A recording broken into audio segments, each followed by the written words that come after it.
రోట్లో దంచిందాన్ని రోటి పచ్చడి అంటారు. కానీ ఇవాళ రేపు ఎవరు రోట్లో దంచుతున్నారు? ఏ చేసినా మిక్సీ జార్లోనే. సో ఇలాంటి రోటి పచ్చడి ఈ రోజు నేను మీకు చూపిస్తున్నా, సోరకాయ రోటి పచ్చడి.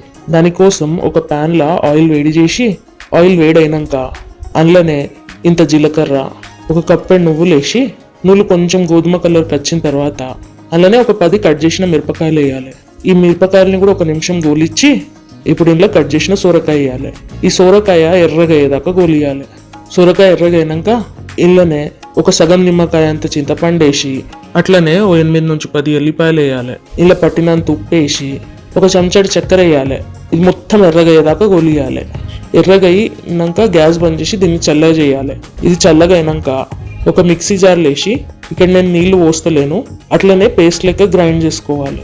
ఇట్లా గ్రైండ్ అయినాక ఇలా కట్ చేసిన ఉల్లిగడ్డ ఇంకా కొంచెం కొత్తిమీర వేస్తానా. ఇప్పుడు కొంచెం కచ్చాపచ్చ మిక్సీ పట్టుకోవాలి. అంతే, మన సోరకాయ రోటి పచ్చడి తయారైపోయింది.